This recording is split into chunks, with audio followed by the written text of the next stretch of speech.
வணக்கம் தோழர்களே. இது ஷர்மிளா டாக்கீஸ். நான் உங்கள் டாக்டர் ஷர்மிளா. இன்னைக்கு நம்மளோட சிறப்பு விருந்தினரா இணைஞ்சிருக்கிறாங்க இந்திய கம்யூனிஸ்ட் கட்சியைச் சேர்ந்த சமூக சமத்துவத்துக்கான டாக்டர்கள் சங்கத்தின் செயலாளர், பிரபல மகப்பேறு மருத்துவர் டாக்டர் சாந்தி ரவீந்திரநாத் அவர்கள். வணக்கம் தோழர். வணக்கம். விஜய் அவர்கள் ஆட்சிக்கு வந்ததுக்கு அப்புறம் செப்டம்பர் 15ஆம் தேதி அண்ணாவுடைய பிறந்த நாள்ல இருந்து தாய்மாமன் தங்க மோதிரம் திட்டம் ஆரம்பிக்கப்படும் அப்படின்னு அறிவிச்சிருக்கிறாரு. அதற்காக 750 கோடியில டெண்டர் விட்டு மோதிரம் பர்ச்சேஸ் பண்றதுக்கான ஏற்பாடெல்லாம் நடந்துகிட்டு இருக்கு. ஒரு பக்கம் மக்கள் கிட்ட இது பெருவாரியான ஒரு வரவேற்பு பெற்றிருக்கு. இன்னைக்கு ஒரு கிராம் தங்கம் அப்படிங்கிறது கிட்டத்தட்ட 15,000 ரூபாய். ஏழை எளிய மக்களுக்கு அது மிகவும் பயனுள்ள ஒரு விஷயமாக இருக்கும். அதனால தேர்தல் வாக்குறுதியில கொடுத்த ஒரு விஷயத்தை அவர் நிறைவேற்றுறாருங்கிறது உண்மையிலேயே ரொம்ப சந்தோஷம். ஆனா இன்னொரு பக்கம் விமர்சனங்களும் வந்துட்டு இருக்கு. முதல் விமர்சனம் மக்கள் தரப்புல இருந்து வந்த விமர்சனம் என்னன்னா, அரசு மருத்துவமனைகள்ல பிறக்கிற குழந்தைங்க மட்டும்தான் விஜய் தாய் மாமனா, அப்ப பிரைவேட் ஹாஸ்பிட்டல்ல நாங்க குழந்தை பெத்துக்கிட்டோம்னா அதுக்கெல்லாம் தாய் மாமன் சீர் கிடையாதா அப்படிங்கிற ஒரு கேள்வியை மக்கள் கேக்குறாங்க. எப்படி பாக்குறீங்க? ஆக்சுவலா நீங்க சொன்ன மாதிரி தமிழ்நாட்டுல ஒவ்வொரு ஆண்டும் 7.5 7.8 லட்சம் குழந்தைங்க பிறக்கிறாங்க. அதுல 59% அரசு மருத்துவமனையில பிறக்கிறாங்க. சோ அந்த கணக்கு வச்சுதான் அவர் 4.4 இது அத்தனை கோல்டு காயின் ஆர்டர் பண்ணிருக்காங்க. 4.4 லட்சம் கோல்டு காயின் ஆர்டர் பண்ணிருக்காங்க அந்த டெண்டர்ல. சோ அந்த வகையில இது ஒரு விஷயம். இன்ஸ்டிடியூஷன் ஒரு சாரார் என்ன சொல்றாங்கன்னா, இது இன்ஸ்டிடியூஷனல் டெலிவரி, மருத்துவமனையில போயிட்டு பிரசவம் பாக்குறது, வீட்டுல பிரசவம் பார்க்காம மருத்துவமனையில போய் பிரசவம் பாக்குறத, அது முக்கியமா அரசு மருத்துவமனையில போய் பிரசவம் பார்க்கறத என்கரேஜ் பண்ற மாதிரி ப்ராசஸ் அப்படின்னாங்க. அது ஒரு விதத்துல கரெக்ட் தான். ஆனா தமிழ்நாட்டுல ஏற்கனவே அரசுல போய் டெலிவரி பாக்குறது, இல்ல இன்ஸ்டிடியூஷன்ல போய் ஒரு மருத்துவமனை தனியாரோ அல்லது அரசு மருத்துவமனையிலயோ போய் டெலிவரி பாக்குறது அப்படிங்கிறது 99.9%. சோ புதுசா நம்ம இதை by giving only this we are going to encourage அந்த மாதிரி இல்ல. நீங்கள் குறிப்பிட்டது போல தவேகாவுடைய தேர்தல் அறிக்கையில இருக்கின்றது. இது ஒரு வெல்ஃபேர் மெஷர், ஒரு நலத்திட்டம் மாதிரி தான் எடுத்துக்க முடியும். சோ அந்த அடிப்படையில அவர் இது பண்ணிருக்காரு. அவருடைய தேர்தல் அறிக்கையில் இருக்கின்ற அவருடைய வாக்குறுதிகளை அவர் நிறைவேற்றுகிறார் அப்படிங்கிற வகையில அது நம்ம பார்க்கலாம். இதுல நம்ம இந்திய கம்யூனிஸ்ட் கட்சியில எந்த நலத்திட்டத்தையும் நம்ம அது வேண்டாம் அப்படின்னு சொல்ல மாட்டோம். அதே நேரத்துல ஒரு மகப்பேறு மருத்துவரா மற்ற விஷயங்கள் பார்க்கும் பொழுது, இப்ப நாங்க இந்திய கம்யூனிஸ்ட் கட்சியிலையும் இந்திய மாத தேசிய சம்மேளனத்திலையும் சென்ற மாதம் 25ஆம் தேதி பல போராட்டங்களை பண்ணோம். தவேகா அரசு எதிர்த்து. என்ன போராட்டம்? நீங்க 2,500 ரூபாய் மாசம் கொடுக்குறேன்னு சொன்னீங்களே, அதை ஏன் கொடுக்கல அப்படிங்கிற போராட்டம் கிடையாது. 6 சிலிண்டர் தரேன்னு சொன்னீங்களே, அதை ஏன் கொடுக்கல அப்படிங்கிற போராட்டமும் கிடையாது. சோ அப்ப சட்டம் ஒழுங்கு சீர்கொட்டு இருக்குது, பாலியல் குற்றங்கள் அதிகரித்து இருக்கிறது. அந்த அடிப்படையில் தான் நம்ம போராட்டம் இது பண்றோம். அதே மாதிரி நீங்க 2 விதமான வெள்ளை அறிக்கை கொடுத்தீங்க. ஒரு வெள்ளை அறிக்கை என்ன சொல்லுது அப்படின்னா, ஏற்கனவே நம்மள்ட்ட கடன் இருக்கு, அது எல்லாருக்கும் தெரிஞ்ச விஷயம் தான், இத்தனை லட்சம். சோ அப்ப நிறைய தேர்தல் வாக்குறுதிகள் கொடுத்தாலும் நம்மளோட தேவைகள் என்ன அப்படிங்கறத பார்க்கும் பொழுது ப்ரையாரிட்டைஸ் பண்ணி இது ஃபர்ஸ்ட் இது செகண்ட் அப்படின்னு சொல்றது சரியா இருக்கும் அப்படிங்கிற அடிப்படையில நம்ம அதை பார்க்கின்றோம். அதுக்கப்புறம் இன்னொன்னு, சரி சொல்லிட்டா அது அப்படிதான் பண்ணணும் அவசியம் இல்லை. நிறைய விஷயங்களை சொல்றோம், ஆனா சொல்றதுக்கு இதுவாங்க it can be modified also அப்படிங்கிற தாட் ப்ராசஸும் இருக்கிறது. சோ அது அதுவும் தவறுன்னு சொல்ல முடியாது. ஏனென்றால் இப்ப நீங்க வெள்ளை அறிக்கைன்னு சொன்ன உடனே உங்களுக்கு 2 வெள்ளை அறிக்கை ஞாபகத்து வந்திருக்கும். ஒரு வெள்ளை அறிக்கை ஒட்டுமொத்தமான பொருளாதாரம் பத்தி, கடன் எவ்வளவு இருக்கு, தமிழ்நாட்டுக்கு எவ்வளவு இருக்குன்னு. அப்புறம் இன்னொரு வெள்ளை அறிக்கை அப்படிங்கிறது எலக்ட்ரிசிட்டி போர்டு பத்தி வந்துச்சு. இது இல்லாம சுகாதாரத்துறை பத்தி அரசாங்கமே ஒரு டேட்டா வெளியிட்டு இருக்காங்க. அது ஒரு செலக்டிவ் டேட்டா. ஸ்டான்லியில எப்படி இருக்கு, ஓமந்தூரால எப்படி இருக்கு, இத்தனை மருத்துவ, செங்கல்பட்டு மெடிக்கல் காலேஜ்ல எப்படி இருக்கு, மெட்ராஸ் மெடிக்கல் காலேஜ்ல இவ்வளவு பேர் இருக்கணும், இவ்வளவு பேர் இருக்க வேண்டிய இடத்துல இவ்வளவுதான் இருக்காங்க, எம்ஆர்ஐ இதனால பண்ண முடியல அப்படின்னு சொல்லிட்டு அரசாங்கமே அவங்களுடைய ஸ்டேட்மெண்ட்டை கொடுத்துருக்காங்க. அப்புறம் இன்னொரு விஷயம் என்ன அப்படின்னா, நம்மளுடைய மாண்புமிகு சுகாதாரத்துறை அமைச்சர் அவர்கள் நம்ம அரசு மருத்துவமனைக்கு எல்லாம் போய் விசிட் பண்றாங்க. இப்போ நிறைய பேருக்கு அப்பாயின்மெண்ட் ஆர்டர்லாம் டாக்டர்ஸ்க்கு கொடுத்தாங்க. அப்ப வரும்பொழுது என்ன சொல்றாங்கன்னா, அவரே அக்செப்ட் பண்ண ஒரு விஷயம் என்னன்னா, தமிழ்நாட்டுல அரசு மருத்துவமனைகள்ல மிக முக்கியமாக பிரசவ வார்டுகள்ல குழந்தை பிறந்துச்சுன்னா ஆண் குழந்தைன்னா இவ்வளவு காசு, பெண் குழந்தைன்னா இவ்வளவு காசு அப்படின்னு வாங்குறாங்க. ஸ்ட்ரெச்சர் தள்ளுறதுக்கு மற்ற விஷயங்களுக்கு எல்லாம் பணம் வாங்குறாங்க. இது ஏற்புடையதல்ல, இந்த லஞ்சம் வாங்குவது ஏற்புடையதல்ல. நீங்க 104 கால் பண்ணி நீங்க சொல்லலாம், அவங்கள வேலையை விட்டு எடுத்துடலாம் அப்படின்னு சொல்றாங்க. அப்போ அரசாங்கமே ஸ்டான்லி மருத்துவக் கல்லூரியில இந்த பிரச்சனை இருக்கு, இவ்வளவு ஷார்ட் ஆஃப் மேன் பவர் இருக்கு, செங்கல்பட்டு மெடிக்கல் காலேஜ் இந்த பிரச்சனை இருக்கு அப்படின்னு சொல்லி அவங்களே ஒரு ஸ்டேட்மெண்ட் கொடுத்துட்டாங்க. இது வைடா டிஸ்கஸ் ஆகப்படல, சில நாளிதழ்கள்ல மட்டும் வந்துச்சு, அப்படியே போயிடுச்சு. பட் மருத்துவரா நம்ம சமூக சமத்துவ டாக்டர் சார் அதை பாக்குறோம். In one way accepting the defects நல்ல விஷயம் தான். இது அதுதான் அப்பதான் அடுத்த இடத்துக்கு சரி பண்ண முடியும். நான் ஒண்ணுமே இல்ல, எல்லாம் நல்லா தான் இருக்கு அப்படின்னு சொல்லி சொன்னோம்னா நம்ம சரி பண்ண போறது இல்லைங்க. இங்க இங்க அந்த ஆள் பற்றாக்குறை இருக்கிறது, இங்க செவிலியர் பற்றாக்குறை இருக்கிறது, இங்க மருத்துவர் பற்றாக்குறை இருக்கிறது, இங்க லஞ்சம் இருக்கிறது என்று அரசாங்கமே ஏற்றுக்கொண்டு இருக்கிறதும் அதுக்கான ஒரு ஸ்கீம் ஒண்ணு வச்சு இந்த மாதிரி பண்ணியிருக்காங்க. அதே மாதிரி ஒரு நோடல் ஆஃபீஸர்னு சொல்லிட்டு இத்தனை நோடல் ஆஃபீஸர் வேணும், ஒவ்வொரு மருத்துவமனையிலும் இத்தனை லஞ்சம் குறைக்கிறாங்களா, பிரசவ வார்டுல என்ன பிரச்சனை அப்படின்லாம் சொல்லியிருக்காங்க. இது எல்லாமே வரவேற்கக்கூடியது. அப்போ நம்ம அரசாங்கமே ஒத்துக்கொண்ட ஒரு விஷயம் என்ன அப்படின்னா, அங்கங்க அடிப்படை கட்டமைப்பு வசதிகளில் பிரச்சனை இருக்கிறது. அதே போல மனித வளம், டாக்டர்ஸா இருக்கட்டும், நர்சஸா இருக்கட்டும், ஸ்ட்ரெச்சர் பேரரா இருக்கட்டும், pharmacist, X ray technician, lab technician, மாத்திரை கொடுக்குறவங்க, பார்மசிஸ்ட், ஸோ இது எல்லாருமே வந்துட்டு அந்த இடத்துல வந்து ஷார்டேஜ் இருக்கிறது அப்படின்னு சொல்லு. அப்ப இந்த மாதிரியான ஒரு நலத்திட்டங்கள் இப்ப யாருமே போராடல. இப்ப நீங்க தாய்மாமன் சீர் வந்துட்டு அனௌன்ஸ் பண்ணீங்களே, அதை ஏன் நீங்க இன்னும் கொடுக்காம இருக்கீங்க அப்படின்னு சொல்லி யாருமே வந்து போராடல. ஏன்னா மக்களும் போராட மாட்டாங்க. ஏன்னா அவங்களுக்கு தெரியும் இது வந்து கவர்மெண்ட் வந்து எப்ப என்ன பண்ணணும்னு தெரியுங்கிற அடிப்படையில. அப்ப இதை வந்து ப்ரையாரிட்டி பேசிஸ்ல கொஞ்சம் தள்ளி வச்சிருக்கலாமே, அப்புறம் கூட பண்ணியிருந்திருக்கலாமே. அடிப்படை கட்டமைப்பு வசதிகளையும் மனிதவள குறைபாடுகளையும் சரி செய்துவிட்டு ஆஸ்பத்திரிக்கு நம்ம எதுக்காக போறோம், ட்ரீட்மெண்ட்காக போறோம். அது தங்கு தடையின்றி இருக்க வேண்டும், தரமாக இருக்க வேண்டும், தாமதம் இல்லாமல் இருக்க வேண்டும். சோ அது நம்ம வந்து அக்கறை செலுத்திவிட்டு கவனம் செலுத்திவிட்டு அடுத்தபடியாக இந்த திட்டத்தை கொண்டு வந்திருக்கலாமே அப்படிங்கறத பலருடைய கருத்தா இருக்கு. திரும்பவும் அதான் சொல்லியிருக்காங்க. அது வந்து வேற மாதிரி கூட நீங்க பண்ணியிருந்திருக்கலாம் அப்படிங்கிற மாதிரி வெளிப்படையாவே. இப்ப கட்டமைப்பு அண்ட் மனித வள குறைபாடு அப்படிங்கிற 2 விஷயம் சொல்றீங்க. இந்த திட்டத்தை செயல்படுத்துறதுல ஏகப்பட்ட பிராக்டிக்கல் டிஃபிகல்டிஸ் இந்த 2 காரணத்தினால வரும் அப்படின்னு நான் பாக்குறேன். அதாவது இன்னைக்கு வந்து டீனுக்கெல்லாம் வந்து உத்தரவு போயிருக்கு, நீங்க எல்லாம் வந்து லாக்கர் வாங்கி வைங்க இந்த தங்க மோதிரத்தை ஸ்டோர் பண்றதுக்கு அப்படின்னு சொல்லி இப்ப அந்த பொறுப்பையும் சேர்த்து வந்து மருத்துவர்கள் தலையில கட்டுறாங்க அப்படிங்கறத பாக்குறோம். ஏற்கனவே மனித வள குறை இருக்கு அப்படின்னு சொல்றோம். எந்த அளவுக்கு அரசு மருத்துவமனைகள்லயோ கல்லூரிகளையோ பாதுகாப்பு இருக்கு அப்படிங்கிறது ஒரு கேள்வியாக இருக்கு. எல்லாத்தையும் தாண்டி already doctors, paramedical ஸ்டாஃப்லாம் they are over worked. ஒரு நல்ல ஒரு செயல்பட வேண்டும் அப்படின்னா அவங்களுக்கு முதல்ல ஸ்ட்ரெஸ் ஃப்ரீயா இருந்தாதான் அவங்க வந்து நோயாளிகளுக்கு நல்ல ஒரு மருத்துவத்தை வந்து பார்க்க முடியும். இவ்வளவு பெரிய ஸ்ட்ரெஸ்ஸ இத பொத்தி பாதுகாத்து விநியோகிக்க வேண்டிய ஒரு விஷயத்த வந்து அவங்க தலையில திரும்ப கட்டும் பொழுது இது ஏகப்பட்ட பிரச்சனைகளுக்கு வழிவகுக்காதா? இல்ல இது ஒண்ணு. இன்னொன்னு வந்துட்டு இப்ப நீங்க சொன்ன பிரச்சனைகள் அது யார் ரெஸ்பான்சிபிலிட்டி? இப்போ ஒரு டாக்டரா வந்து மெடிக்கல் சூப்பரண்ட் ஒருத்தங்க இருப்பாங்க, ரெசிடென்ஷியல் மெடிக்கல் ஆஃபீஸர் ஒருத்தவங்க இருப்பாங்க, டீன் இருப்பாங்க. Already they're loaded with their own work. So புதிதாக ஒரு ஸ்கீம் அனௌன்ஸ் பண்ணும் பொழுது அதற்கான அட்மினிஸ்ட்ரேட்டிவ் ஸ்ட்ரக்சர் வச்சுக்கிறது முக்கியமா வந்து ரெவன்யூ டிபார்ட்மெண்ட் அந்த மாதிரிலாம். ஏன்னா இந்த பிரச்சனை வந்து நிறையவே இருக்கு. உதாரணத்துக்கு முத்துலட்சுமி ரெட்டி ஸ்கீம்னு ஒரு ஸ்கீம் 18,000 பணம் கொடுக்குறாங்க. அது தமிழ்நாட்டுல ரொம்ப சிறப்பா இருக்கு. ஆனா இது ஏற்கனவே வந்து சமூக நலத்துறையிலுக்கு தான் அந்த ஸ்கீம் இருந்தது.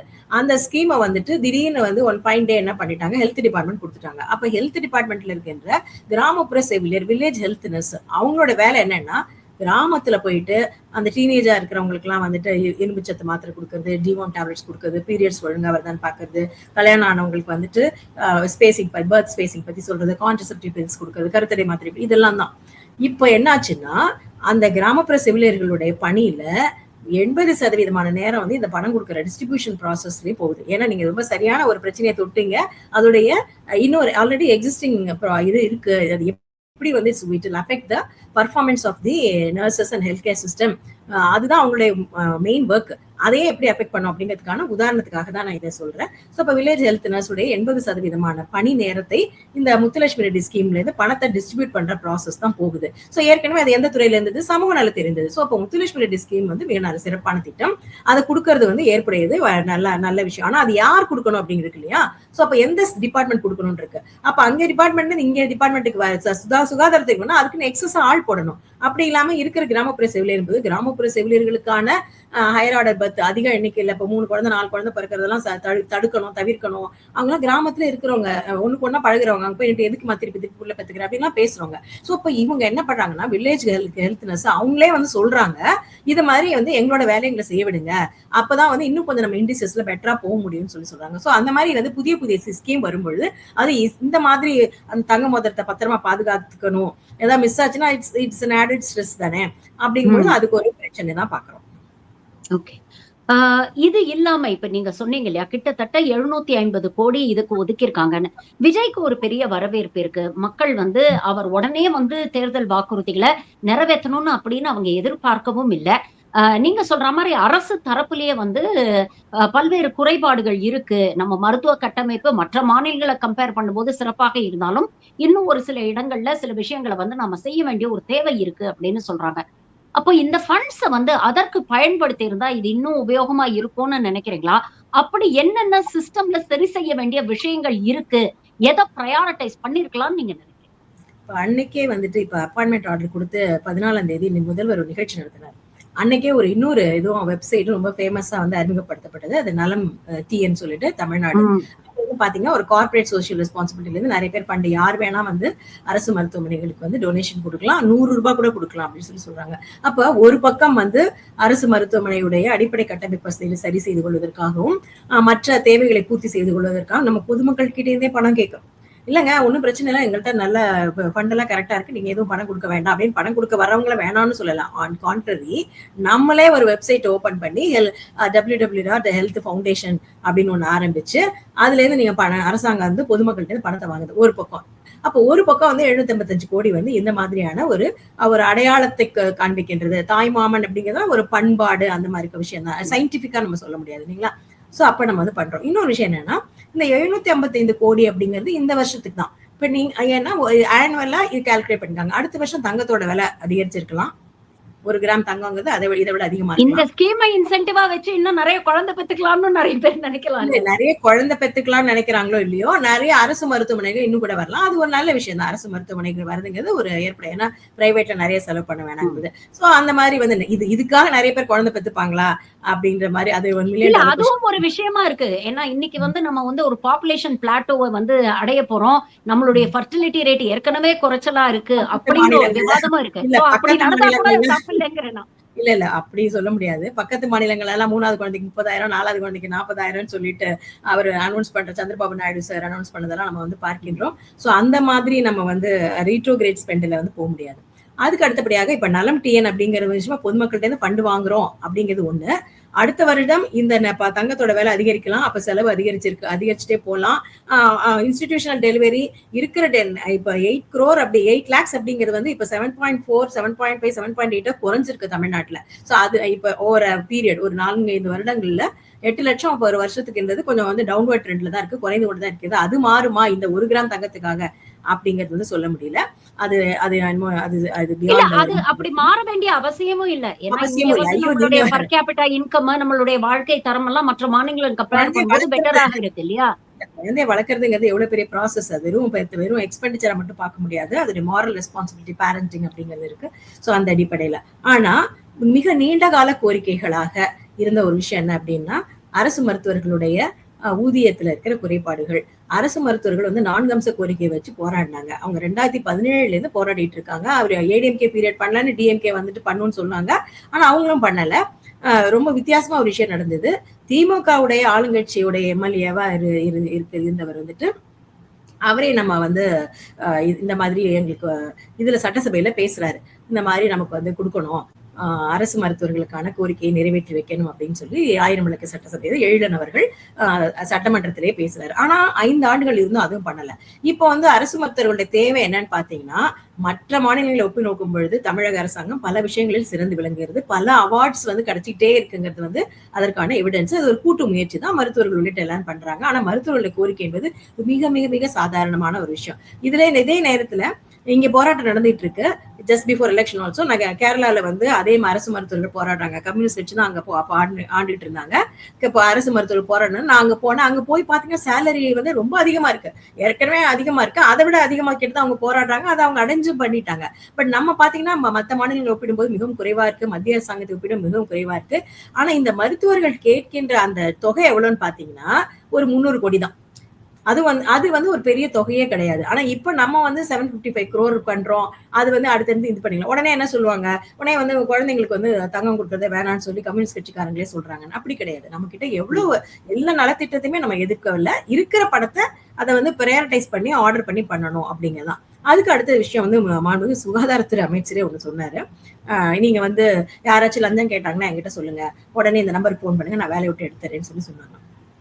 கேட்கறதுக்கு அது நல்லா இருக்கும். ஆனா லஞ்சம் வாங்குறவங்க, சுகாதாரத்துறையில பணிபுரிகிறவங்க அது ஏன் லஞ்சம் வாங்குறாங்க அப்படின்னு சொல்லி நம்ம பார்க்கணும். உதாரணத்துக்கு இன்னைக்கு இருக்கிற சுகாதாரத்துறையில பெரும்பாலான நம்மளுடைய குரூப் 4 எம்ப்ளாயிஸ் எல்லாருமே மல்டிபர்பஸ் ஹாஸ்பிட்டல் ஒர்க்கர், ஸ்ட்ரெச்சர் பேரர், லிஃப்ட் ஆபரேட்டர் எல்லாருமே வந்து ஒப்பந்த தொழிலாளியாக, தற்காலிக தொழிலாளியாக தான் இருக்காங்க. ஆனா அவங்களும் நேரடியாக அரசாங்கத்திலேருந்து ஒப்பந்த தொழிலாளியே இல்லை. அவங்க என்ன பண்ணாங்க, ஒரு ஏஜென்ட் கிட்ட கொடுக்குறாங்க, அவன் இன்னொரு சப் ஏஜென்ட் போடுறாங்க, கான்ட்ராக்டர் சப் கான்ட்ராக்டர் போகும்போது அரசாங்கம் ஒரு ஒப்பந்த தொழிலாளிக்கு, ஒரு தற்காலிக தொழிலாளிக்கு ஒரு 11,000 சம்பளம் கொடுத்து இஎஸ்ஐ பிஎஃப்னு சொல்றாங்கன்னு வச்சுக்கோங்களேன். ஆனா அவர் ஒரு கான்ட்ராக்ட் கொடுத்து சப் கான்ட்ராக்ட் கொடுத்து எல்லாம் போகும்பொழுது அந்த தொழிலாளிக்கு வெறும் 7,000 தான் கிடைக்குது. ஒரு அரசு மருத்துவமனையில நீங்க ஸ்ட்ரெச்சர் தள்ளுறவங்க 7,000 எப்படி அவங்க சாப்பிடுவாங்க, எப்படி வாடகை கொடுக்காங்க, என்ன பண்ணுவாங்க? அப்ப இன்டைரக்டா அவங்க பணம் வாங்குற மாதிரி ஆயிடுது. அதுக்காக நம்ம லஞ்சம் வாங்குறது நியாயப்படுத்தல. குறைந்தபட்சம் இன்னைக்கு அரசாங்கம் என்ன சொல்லியிருக்காங்கன்னா, தேர்தல் அறிக்கையில தாவைக்கா சொல்லியிருக்கு, 5 ஆண்டுகளுக்கு மேல ஒப்பந்த அடிப்படையில் தற்காலிக அடிப்படையில அரசுல பணிபுரிந்தவங்களுக்கு பர்மனன்ட் பண்றேன்னு சொல்லியிருக்காங்க. அந்த கோரிக்கையை நிறைவேற்றுங்க. அது ரொம்ப நல்ல விஷயம். ஏனென்றால் வாழ்வாதாரம் எல்லாருமே வந்துட்டு வேலை கிடைக்கணும், நிரந்தர வேலையா இருக்கணும், ஓரளவு நிச்சயமான முறையில ஊதியம் வரணுங்கிறத எதிர்பார்க்கறாங்க. அப்போ தொழிலாளர்களுக்கு ஆதரவான ஒரு பாட்டாளிகளுக்கு ஆதரவான கட்சியை நம்ம அதுதான் சொல்லுவோம். நீங்க பாத்தீங்கன்னா டீ பார்ட்டிக்கு முதலமைச்சர் கூப்பிட்டாங்க இந்திய கம்யூனிஸ்ட் கட்சியில. டீ பார்ட்டிக்கு அன்னைக்கு ஈவினிங் போகல. ஆனா மாறாக முதலமைச்சர் கூப்பிட்டுருக்காருன்ற அந்த மரியாதை, அதே நேரத்துல கிவன் இன்விடேஷன். சோ அதையும் நம்ம ரெஸ்பெக்ட் பண்ணுங்கிறதுக்காக வேண்டி சிபிஐ சிபிஎம் 2 தலைவர்களும் போய் தொழிலாளர்களுக்கான அனைத்து விதமான கோரிக்கைகள் தான் வச்சிருக்கோம். சோ இந்த நிகழ்ச்சியின் மூலமா நான் என்ன சொல்றேன்னா, சுகாதாரத்துறை அமைச்சர் அவர்களுக்கு எப்படியும் நீங்க ஒப்பந்த தொழிலாளர்களுக்கு, தற்காலிக தொழிலாளர்களுக்கு நீங்க ஒரு அமௌண்ட் கொடுக்குறீங்க, சேலரி கொடுக்குறீங்க. அதை நீங்க கான்ட்ராக்டர் மூலமாக கொடுக்காம நீங்க டைரக்டா கொடுத்தீங்கன்னா அட்லீஸ்ட் நீங்க 11,000 பிக்ஸ் பண்ணது அந்த 11,000 தொழிலாளிக்கு போகும், இஎஸ்ஐ பிஎஃப் பெனிஃபிட் எல்லாம் போகும். மற்றபடி அந்த பாலியல் ரீதியான துன்புறுத்தல் உட்பட அனைத்து விதமான துன்புறுத்தலும் அந்த கான்ட்ராக்டர் மூலமாக அந்த தொழிலாளிக்கு வருகிறது. இதையெல்லாம் சரி செய்ய முடியும், பெண்களுக்கு பாதுகாப்பு கொடுக்க முடியும். இதை ஒரு முதல் கட்ட கோரிக்கை. நீங்க 5 ஆண்டுகள் பணிபுரிந்தவர்களுக்கு நிரந்தர பணி தருவது வரவேற்கத்தக்கது. அது ரொம்ப முக்கியமா ஹெல்த் டிபார்ட்மெண்ட்ல தான் அது இருக்கு, அந்த பிரச்சனை அதிகமா இருக்கு. சோ அப்ப அதை நம்ம சரி செய்யணும். குறைந்தபட்சம் இப்போதைக்கு உடனடியாக அந்த கான்ட்ராக்டர் மெத்தடை அபாலிஷ் பண்ணிட்டு அரசாங்கமே நேரடியாக கொடுக்கணும். இதுதான் நீங்க கிரேட்டர் சென்னை கார்பரேஷன்ல 2 ஜோன்காரங்க பல நாட்கள் உட்கார்ந்து போராடினது இதுதான். நீங்க கான்ட்ராக்டர் மூலமா எங்களுக்கு சம்பளம் கொடுக்காதீங்க, நேரடியாக சென்னை மாநகராட்சி எங்களுக்கு ஊதியம் கொடுக்கணும் தான் சொன்னாங்க. அதை தான் நம்மளுடைய முதல்வர் அவர்களும் அன்னைக்கு அவங்க சப்போர்ட் பண்ணி பேசினாரு. சோ அந்த அடிப்படையில சுகாதாரத்துறை அமைச்சர் அவர்களும் நம்ம என்ன பிரச்சனை அப்படிங்கிறது, முக்கியமா இந்த பிரச்சனை லேபர் வார்டுல தான் இருக்கும். லேபர் வார்டுல டெலிவரி என்ன குழந்தை என்ன செக்ஸ் சொல்றதுக்கு ஒருத்தங்க, குழந்தைய கொண்டு போய் காமிக்கிறவங்க ஒருத்தங்க, டிஸ்சார்ஜ் பண்றது, இந்த மாதிரிகள் தான் இருக்கும். சோ இதை நம்ம உடனடியாக சரி செய்யக்கூடிய ஒன்று அரசாங்கம் செய்யணும்னு எதிர்பார்க்கும். இப்போ ஒரு ஸ்கீம் கொண்டு வராங்கன்னா அதோட immediate benefit, long term benefit அப்படின்னு பாக்கணும். இப்போ உதாரணத்துக்கு ஒரு காலை உணவு திட்டம் அப்படிங்கிற ஒரு விஷயத்த கொண்டு வந்தாங்க. அதனால பாத்தீங்கன்னா குழந்தைகளுடைய இடைநிற்றல் மிகவும் குறைந்தது அப்படிங்கறத பாக்குறோம். லாங் டேர்ம்ல அவங்களுடைய பர்ஃபார்மன்ஸ், கான்சென்ட்ரேஷன் எல்லாமே இம்ப்ரூவ் ஆயிருக்கு. எல்லாமே ஒரு ஓவரால் ஒரு லாங் டேர்ம் பெனிஃபிட், ஒரு இன்வெஸ்ட்மெண்ட், ஒரு லாங் டேர்ம் டெமோகிராபிக் டிவிடெண்ட்ல நம்ம இன்வெஸ்ட் பண்றோம் அப்படிங்கிற ஒரு லாங் டேர்ம் பெனிஃபிட்டும் இருக்கு. இந்த திட்டத்தை பொறுத்த வரைக்கும் அப்படி ஏதாவது ஒரு பெனிஃபிட்டா பார்க்க முடியுமா, இல்ல இது வெறும் ஒரு அட்ராக்டிவ் ஸ்கீமா மட்டும் தோணுதா? ஏன்னா ஒரு 15,000 ரூபாங்கிறது பெரிய அமௌண்ட், நான் இல்லைன்னு சொல்லல. பட் அந்த குழந்தைக்கு அது எந்த விதத்துல பெனிஃபிஷியலா இருக்கும் அப்படிங்கிற ஒரு கேள்வி இருக்கு. நீங்க ஒரு மகப்பேறு மருத்துவர், தினமும் நீங்க தாய்மார்களை சந்திக்கிறீங்க, குழந்தைகள் சம்பந்தப்பட்ட விஷயங்களை நீங்க பாக்குறீங்க. Maternal mortality rate, infant mortality rate எல்லாம் தமிழ்நாடு ஓரளவுக்கு பயங்கரமா கட்டுப்படுத்தி இந்தியாவிலேயே ஒரு முன்னணி மாநிலமாக நம்ம இருக்கிறோம். பட் அந்த லாஸ்ட் மைல சரி செய்யறதுக்கு இது போன்ற நிதி உதவியாக இருக்கும் இல்லையா? அந்த ஏரியால என்னென்ன குறைபாடுகள் இருக்கு, அதை சரி செய்யறதுக்கு இதை பயன்படுத்தலாமா இப்படிப்பட்ட ஸ்கீம்ஸ் தாண்டி? இது அரசு மருத்துவமனைக்கு வரதுக்கு இப்ப 59% அரசு மருத்துவமனைக்கு வராங்க, 41% பிரைவேட்ல இருக்காங்க. அதை ஒரு அதிகப்படுத்துறதுக்கு, ஷிஃப்டிங் டுவர்ட்ஸ் கவர்மெண்ட் ஹாஸ்பிட்டல் வரதுக்கு நிச்சயமா உதவிகரமா இருக்கிறதுக்கு வாய்ப்பு இருக்கு அப்படின்னு நான் நினைக்கிறேன். அது நல்ல விஷயம் தான். ஏனென்றால் தனியார் துறையில அதிகமான செலவாகுது. அதே மாதிரி நிறைய பேர் மக்கள் பொதுமக்கள் சொல்றாங்க தனியாருக்கு போனாலே சிசேரியன் அந்த மாதிரிலாம் ஒரு இது இருக்கு சொல்றீங்களா. அப்ப தனியார் துறையிலிருந்து அரசு மருத்துவமனை நாடி பிரசவிப்பதற்காக வருபவர்களுடைய எண்ணிக்கை அதிகரிக்க வாய்ப்பு இருக்குது. மற்றபடி வீட்டு பிரசவத்தை விட இன்ஸ்டிடியூஷனல் டெலிவரி என்ற மருத்துவமனை பிரசவம் என்பது 99.9% ஏற்கனவே இருக்கிறதுனால அதை இன்னும் போய் அச்சீவ் பண்றது அப்படிங்கிறது கொஞ்சம் கஷ்டமான விஷயம். 100% இன்ஸ்டிடியூஷன் டெலிவரி இருந்தாலும் நல்லதுதான். மற்றபடி இன்ஃபென்ட் மார்டாலிட்டி ரேட்டு, அந்த மாதிரி மெட்டர்னல் மார்டாலிட்டி ரேட்டும் எல்லாம் ஒரு நல்ல இதுவா வந்திருக்கு. சோ அந்த அரசு மருத்துவமனையை நோக்கி நோயாளிகள் அதிகம் வராங்க அப்படின்னா அவங்களுக்கு தரமான மருத்துவத்தை கொடுக்க வேண்டிய ஒரு தேவை இருக்குல்ல, அப்பதான் அவங்களை ரீடைன் பண்ண முடியும். அதுதான் நான் ஆரம்பத்திலே சொன்னேன். அரசு மருத்துவமனைக்கு ஒருத்தவங்க வராங்கனாலே அது அரசு மருத்துவமனை, தனியார் மருத்துவம். அவங்க சிகிச்சைக்கு தான் வராங்க. அந்த சிகிச்சை தரமா இருக்கணும், தாமதம் இல்லாமல் இருக்கணும். அது எளிதாக அவங்களுக்கு அது கிடைக்கிற மாதிரி இருக்கணும். எந்த விதமான இப்ப பாத்தீங்கன்னா அங்க போயிட்டு இன்சூரன்ஸ் கார்டுக்காக வெயிட் பண்ணணும். பேஷண்ட் இருப்பாங்க, டாக்டர் இருப்பாங்க. ஆனா வந்து ஹெல்த் இன்சூரன்ஸ் கார்டு இல்லைன்னா ட்ரீட்மெண்ட் வில் பி டினைடு அல்லது டிலேட். அப்ப வந்து இது 2 தாமதப்படுத்தி போய் அதை எடுத்துட்டு வான்னு சொல்றாங்க. சோ அப்ப அந்த மாதிரி ஹடில்ஸ் எல்லாம் இல்லாமல் சிகிச்சை வந்து தரமானதாகவும் தாமதம் இல்லாமதாகவும் எளிதாகவும் அன்போட வந்துட்டு ஆதரவோட கொடுக்குற மாதிரி இருந்தா அதான் ஃபர்ஸ்ட் எக்ஸ்பெக்டேஷன். அவங்க வர நோயாளிட்ட இருந்து அதானே வந்தவொடனே உட்காருங்கன்னு சொன்னா அது ஒரு சந்தோஷம். இன்னும் கொஞ்சம் வந்துட்டு ஒரு 2 minutes 3 minutes டாக்டர்ஸ் எக்ஸ்ட்ராவா டைம் ஸ்பெண்ட் பண்ணி எக்ஸ்பிளைன் பண்ணாங்கன்னா இது ஒரு சந்தோஷம். சிஸ்டர் வந்துட்டு எல்லாரையும் உட்கார வச்சு பேசி தடுப்பு இன்ஜெக்ஷன் போட்டாங்கன்னா அது ஒரு சந்தோஷம். ஸோ அதனாலதான் நாங்க வந்து மருத்துவர்களுடைய கோரிக்கையை நிறைவேற்றுங்கள், சுகாதாரத்தில் இருக்கின்ற ஒப்பந்த பணியாளர்களுடைய கோரிக்கையை நிறைவேற்றுங்க, நிரந்தரமாக்குங்க, தற்காலிகமா அட்லீஸ்ட் நீங்களே வந்து கான்ட்ராக்டா வச்சுக்கோங்க. அடிப்படை கட்டமைப்பு வசதிகளை நீங்க உங்களுடைய ஸ்டேட்மெண்ட்ல இப்ப நோடல் ஆபீசர் எல்லாம் போட்டிருக்கீங்க, நீங்களே ஒரு ப்ளூ பிரிண்ட் போட்டீங்க. நிறைய மருத்துவமனைகள் பல்வேறு பிரச்சனைகள், அடிப்படை கட்டமைப்பு குறைபாடுகளை சரி செய்வதற்கான முக்கியத்துவம் கொடுங்க அப்படின்னு நம்ம சொல்றோம். இந்த நலம் டிஎன் ஹெல்த் ஃபவுண்டேஷனை பற்றி அமைச்சர் அருண்ராஜ் அவர்கள் மேடையில பேசினாரு. இது ஒரு நான் ப்ராஃபிட் ஆர்கனைசேஷன் அப்படின்னு ஒரு சொன்னாரு. எல்லாமே ரொம்ப வெளிப்படையா இருக்கும், டிரான்ஸ்பரண்டா இருக்கும் அப்படின்னு சொன்னாரு. கோவிட் காலத்துல ஒன்றிய பாஜக அரசு இதே சொல்லிதான் பிஎம் கேர்ஸ் ஃபண்ட்னு ஒரு ஃபண்டை ஆரம்பிச்சாங்க. ஆனா இன்னை தேதி வரைக்கும் அதுல எவ்வளவு வந்திருக்கு, அதை எதற்காக பயன்படுத்தி இருக்கிறாங்க அப்படிங்கிற எந்த தரவுகளும் ஒன்றிய அரசு வெளியிட மாட்டேங்குது. கேட்டா இது வந்து ட்ரஸ்ட், இது கவர்மெண்ட் சார்ந்த ஒரு விஷயம் இல்ல அப்படிங்கிற சாக்குகள் சொல்றாங்க. இந்த நலம் டிஎன் வந்து எப்படி போகும்னு எதிர்பார்க்கறீங்க? இது வந்து டிரான்ஸ்பரண்டா இருக்கிறத என்ஷூர் பண்றதுக்கு இந்த கவர்மெண்ட் என்ன பண்ணணும்னு நினைக்கிறேன்? முதல்ல இந்த ஸ்கீமே தேவையில்லை. ஏனென்றால் ஏற்கனவே சீஃப் மினிஸ்டர் உடைய நலநிதினு ஒண்ணு இருக்கு. யார் வந்து டொனேட் பண்ண நினைச்சாங்களோ அது முதலமைச்சருடைய நலநிதிக்கே கொடுத்துடலாம். அது வந்து இங்கதான் கொடுக்கணும், இப்படிதான் கொடுக்கணும் அவசியம் இல்லை. நீங்க இதுக்குன்னு ஒரு தனியா ஒரு அமைப்பு ஏற்படுத்துறது, ஒரு சொசைட்டி ஏற்படுத்துறது, ஒரு ட்ரஸ்ட் ஏற்படுத்துறது, அப்படியே தனியார் மயத்துக்கான வழிவகுக்கும். அப்புறம் இன்னொரு விஷயமும் சொல்லியிருக்காங்க. அதுல நீங்க வந்து டொனேஷன் கொடுக்குறீங்கன்னா எந்த மருத்துவமனைக்கு டொனேஷன் கொடுக்குறீங்க அதையும் நீங்க அதுல குறிப்பிடலாம் அப்படின்னு சொல்லி வருது. அப்போ ஒரு குறிப்பிட்ட அமைப்பு எக்மோ பிரசவ ஆஸ்பத்திரியில நிறைய பேருக்கு வந்து தெரியும், நிறைய பேர் வந்துட்டு போயிட்டு வருவாங்க, பெனிஃபிஷியர் இருப்பாங்க, அவங்க கொடுப்பாங்க. பட் மற்ற மருத்துவமனையில அதற்கான அவங்களுக்கு அதோட இதுவே தெரியாது. அப்படி இருக்கும்பொழுது இப்ப உதாரணத்துக்கு ஸ்டான்லில லிவர் டிபார்ட்மெண்ட் இருக்கு, ஒன்று லிவர் டிரான்ஸ்பிளான்ட் உட்பட நிறைய விஷயங்கள் தெரியுது. ஆனா நிறைய பேர் அங்க பெனிஃபிஷியரா இருக்க மாட்டாங்க. But that department needs money. அப்ப அந்த மாதிரி விஷயங்கள் எல்லாம் தெரியாது. அப்போ வந்து அரசாங்கத்துல சுகாதாரத்துறையில இருக்கின்ற அமைச்சர்கள் உயர் அதிகாரிகளுக்கு தான் தெரியும் எங்க ஃபண்டு எங்க எப்படி போகணும் அப்படின்னு சொல்லிட்டு. நீங்க வந்து இந்த மாதிரி தனியார ஒரு அமைப்பு, ஒரு ட்ரஸ்ட், ஒரு ஃபவுண்டேஷனை ஏற்படுத்திட்டு அதுல தனியார பணம் கொடுக்க சொல்லிட்டு அவங்க சொல்ற மருத்துவமனைக்கு தான் நீங்க அதை செலவு பண்ணணும்னு சொல்லிட்டு அந்த மருத்துவமனையில தேவை இல்லாம இருக்கும், தேவை இருக்கிற மருத்துவமனைக்கு பணம் இல்லாம இருக்கும். சோ இதெல்லாம் வந்துட்டு தேவையில்லாத வேலை. இது தனியார் மயத்துக்கு நேரடியாகவோ மறைமுகமாக ஊக்குவிப்பதற்கான வாய்ப்பு உள்ளது என்பதற்காகத்தான் நாங்க அன்னைக்கே உடனடியாக பத்திரிகையாளர் சந்திப்பு நடத்தினோம்.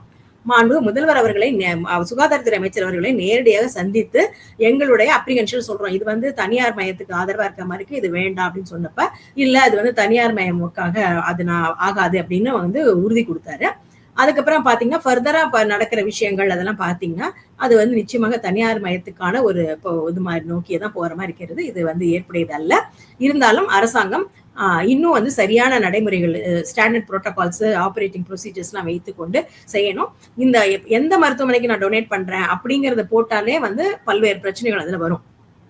ஏன்னா அங்கே வந்து ப்ரையாரிட்டி வைஸ் பார்க்கும்பொழுது லைஃப் சேவிங் தான். நம்ம ஒரு மருத்துவரா இருக்கிற பணத்தை வந்து இப்ப கூட ஏன் நம்ம இதை பத்தி பேசிட்டு இருக்கோம், நீங்களும் ஒரு மருத்துவர், நானும் ஒரு மருத்துவர், இப்ப இருக்கிற பணத்தை இன்னும் பெட்டரா நம்ம செலவு பண்ணலாமோ, இது இந்த ஸ்கீம் அப்புறமா பண்ணலாமோ அப்படிங்கிறத நம்மளுடைய அடிப்படை. இது யாருமே வந்து யாருக்குமே மோதிரத்தை கொடுக்க கூடாது, நம்ம அந்த மோதிரத்தை புரிஞ்சிக்கணும், இது அவருக்கு அதனால பொலிட்டிக்கல் கெயின் வரக்கூடாது, அது நம்மளுடைய நோக்கமே அல்ல. அவருடைய வாக்குறுதியை நீங்களே அழகா சொன்னீங்க, வாக்குறுதியை அவர் நிறைவேற்றிருக்காரு, அதை வரவேற்கிறோம், பாராட்டுகிறோம், அது ஏற்புடையது, அது மாற்று கருத்து இல்ல. அதே நேரத்துல இருக்கின்ற நிதி ஆதாரத்தை நாம் ஒரு ப்ரையாரிட்டி பேசிஸ்ல நம்ம எப்படி செய்யணும், எவ்வளவு வந்து நீட் இருக்கிற டிபார்ட்மெண்ட், இது மத்த டிபார்ட்மெண்ட் மாதிரி கிடையாது. இப்ப வேற ஒரு டிபார்ட்மெண்ட்ல, இப்ப ரெவென்யூ டிபார்ட்மெண்ட்ல 4 ஆள் இல்லைன்னா அது வேற மாதிரி, இப்ப இபில வேற மாதிரி. ஆனா இங்க இருந்து டிபார்ட்மெண்ட்ல வந்துட்டு பேஷண்ட் வருவாங்க, டாக்டர் இல்ல அப்படின்னா உடனே அவங்க பேஷண்ட் ஹேஸ் டு வெயிட். இப்ப அங்க பேஷண்ட் இருக்காங்க, மாத்திரை கொடுக்குற இடத்துல ஆள் இல்லைன்னா ஒரு பெரிய கியூ இருக்கும், வரவங்களே உடம்பு சரியில்லாதவங்க மாத்திரை வாங்க பெரிய கியூல மயக்கம் போட்டு விடுவாங்க. அப்ப இருக்கின்ற நிதி ஆதாரத்தை சரியாக ஒழுங்குபடுத்தி வகைப்படுத்தி அதை முன்னிலைப்படுத்தி அதை பயன்படுத்தணும் அப்படிங்கிற அடிப்படையில் தான் நம்ம அதை பேசுறோம்.